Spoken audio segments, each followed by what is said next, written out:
Hey, so what has changed with print on demand in 2022? Well, there's been a lot of changes in my print on demand world in 2022, and this video will cover what has changed and what you can do going forward to do print on demand in 2022 and beyond. So the first huge change is the elimination of necklaces from one of the top print on demand jewelry companies. So story time, Gear Bubble is the company that I use to sell over 7 figures in necklaces online. These print-on-demand necklaces are not the usual piece of jewelry. You'd come up with a sentimental quote, get an image done, and have that printed on a necklace, right? Pretty easy. The necklace would then be covered in like a plastic resin to protect the image, and you could sell these to people using Facebook ads. It was a huge movement for years, and a lot of people made a lot of money doing this, including me. I even started teaching people how to sell these print-on-demand necklaces and have turned out quite a few top sellers now. I basically have over 354 of these listed on Gear Bubble now directly on the platform, and now they're just gone.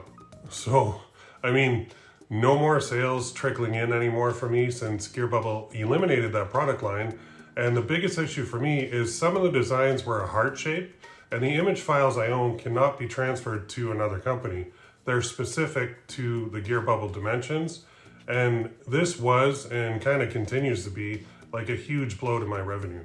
So I am not happy about this at all, and it's made me rethink my business going forward like big time. I mean, who do you trust anymore if they can just do that to you? So companies can just decide to wipe you out without even giving you a heads up. Reminds me a little bit of Facebook and their ad platform. That's some high level crap right there.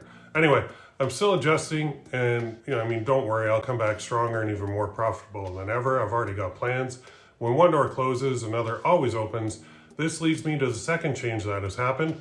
A new product has come on the scene the past few years. It's a combination of a necklace, a card, and a gift box. In my world, they're called message cards, although gift box might be a better way to describe them. If you go to Etsy and type in something like "to my wife" or "to my soulmate," you'll find a bunch of these listed on a bunch of stores right now. These message cards are the focus of the print-on-demand jewelry sellers at the moment. And I mean, well, until the next big product comes along, the herd tends to move in the same direction and do all the exact same things. You'll see a lot of copycats. You'll even be competing with the main suppliers in this market, making it a little difficult. Side note, I'm not a fan at all of companies competing with their sellers in the print-on-demand world. The term they use is internal brand, but to me it's risky because if a company knows your best sellers, how hard is it for them to make a copy and sell it themselves? Even if it's not a direct copy, it could be something that's like pretty close to your best seller, and then they can put it on their own store and sell it, and they can beat you because they don't really have the base cost that you do. I mean, if you think that's crazy, it's happening as we speak, and not a fan at all of it. Anyway, sellers use Etsy and Shopify to sell these, but there used to be another option, which is the third big change in the print-on-demand world in 2022. Shine is a top dog now when it comes to print-on-demand jewelry selling online. They have over 2 million products that sellers have listed on their Shopify app and Etsy shops integrated with them. So that's the main way that they sell. They also used to have a platform that you could use as a seller without the need for any Shopify store or Etsy shop at all. In fact, I was one of the beta testers on that platform way back in the day, and I hold the distinction of having the first sale on that platform. Well, I said used to because now they're removing that platform altogether. That means if you want to sell a Shine-On product now, you'll either need to an Etsy shop or a Shopify store to do it. For me personally, that's just another kind of kick in the nuts. But see, I built my whole business using platforms for one main reason. I never wanted to do customer service. It's annoying. Somebody will buy something and then like 10 minutes later, they'll be like, well, I ordered this, where is it? They think you're Amazon Prime and you're not. So I loved handing that customer service side off to the platforms to have them do it instead of me doing it. It was awesome. And it's pretty much gone now. So Gear Bubble still has it, but they don't have my necklaces. So now I don't have that option anymore. If I want to sell any of my 354 necklace designs, I either fire up a Shopify store or an Etsy shop, and that's fine, but it means I'm now doing the customer service. The double slap in the face happened for me personally because I had just put the finishing touches on my course, Print on Demand School. And that is 70 plus videos. It's a course teaching how to sell print on demand products without a store. The main selling point of Print on Demand School is not having to do any customer service and still make great profits. Well, that course now needs to be updated with the changes these companies threw at me. That makes me one unhappy camper. I've learned though in life and in business that there are three things that are guaranteed. Number one, death. We're gonna die. We all know that. Number two, taxes. The government will always take some of your money, and the more you make, the more they're gonna take. Number three, changes. This means like things will never stay the same. Change is always going to happen. So knowing this, I've always been great at following my motto in business, which is adapt, adjust, and move forward always. So if Gear Bubble removes my best-selling product, so be it. If Shine On takes down their platform, so be it. If companies start giving away training and coaching to get more sales, so be it. If those companies hire people that have been through my training programs before, so be it. I'll just keep adapting, adjusting, and keep moving forward.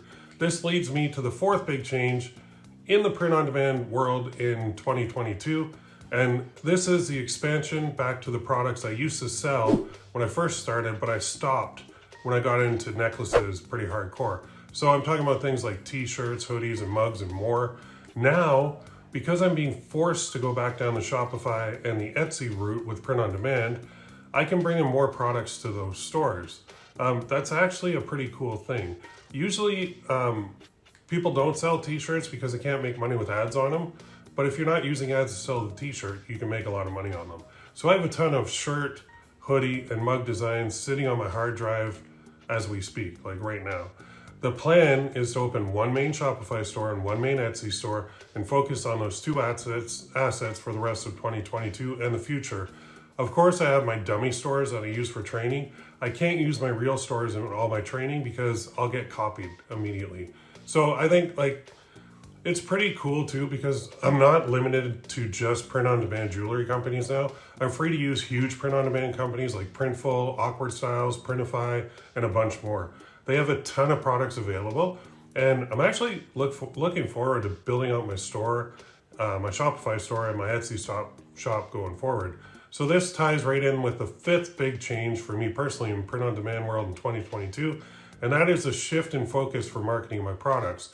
In the past, I relied heavily on Facebook ads to sell the print-on-demand products I would create, and I would list them on the platforms that I used. That style of impulse buy marketing has pretty much gone the way of the dodo bird now. I've always found that the most consistent sales I get comes from email. So when you use Shopify, you can build your email list at the same time as you're selling your products. In fact, with the Shopify, for me, the plan of attack is to use the ads to break even or even run at a slight loss initially to get the email address as the primary goal. Now, I know a lot of Shopify trainers out there actually are losing money on their ads, but they get that nice big fat screenshot and that's what they use to market all their courses. But I'm not that guy. Anyway, when I have a buyer's email, I have a golden ticket now. I can now market to that buyer repeatedly and get repeat sales. It's 100 times easier to sell something to someone who's already a customer versus going out and try to get a new customer every single time. It's basic business. I mean, this means I can use email marketing as my main plan of attack on my Shopify store.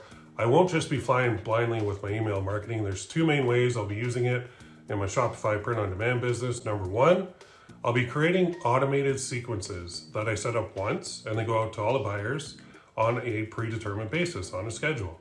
I'll email them as often as daily. Now, you might think like emailing someone daily is crazy, but I'm telling you it works. Not everyone sees your email every day, and not everyone even opens it if they do see it. As an example, I bought a t-shirt off Big and Tall store because I'm big and tall, and they email me all the time, right? In fact, some days, I could show you on my screen, they will send 3 emails to me, and it's always some big sale, and I haven't unsubscribed because I don't mind getting the emails from them. In fact, I bought multiple products from them over the past 2 years. They started out here in my town with a bricks and mortar store, and I used to go there. they've actually closed that bricks and mortar and they just rely on email now 100% because it's far more profitable for them.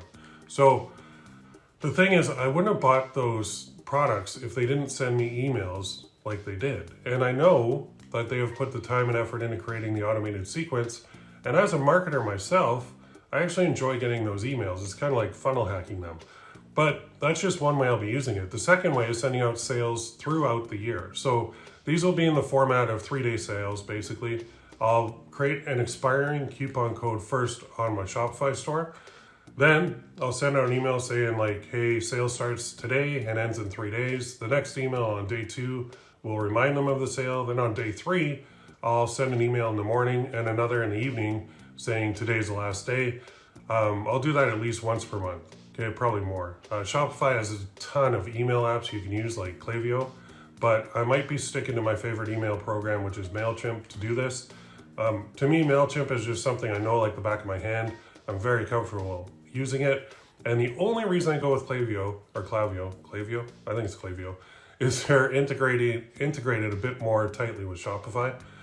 They are way more expensive too. I might run an experiment to see which one I'll pick for my store. Maybe I'll shoot a video comparing the two. Let me know in the comments if you'd like to see that Mailchimp versus Klayvio video. Email marketing should be the focus of any Shopify print-on-demand seller. Okay, so to summarize, the changes in the print-on-demand world in 2022 so far, we've covered number 1, the elimination of necklaces from Gear Bubble. Number 2, message cards are the new hot product for print-on-demand jewelry. Number 3, Shine On has dropped their platform, forcing Shopify or Etsy. Number 4, email marketing is going to be the focus for me in 2022 and beyond. And now let's finish this video off with the surging of Etsy in 2022 for print-on-demand sellers like me. Etsy used to only allow sellers on there if you made the products you were selling yourself. Now they've changed that and they allow you to use like other companies to fulfill the products. That's where print-on-demand comes in, and you're seeing a ton of sellers using it now on Etsy. In fact, you're also seeing a lot of up-and-coming YouTube channels dedicated to Etsy and print-on-demand. The reason is it's very profitable. People are interested. See, with Etsy, you do not need to buy any ads. You list your products on your shop, and Etsy will send you traffic, and those people might buy your product. It's a whole different world versus Shopify because Etsy already has millions of buyers. The way to get people to see your products is to make sure your title, description, and tags are set correctly, make sure you have nice images, and a video is always a good thing. There are spy tools out there that can help you with that, and I even did a video on one of my favorites called Everbee to spy on Etsy listings. Go check that out in the description to see more. So that's a 5 basic big changes that I've noticed so far in 2022 and how I'm dealing with them in the print-on-demand world. If I missed any, let me know in the comments, please.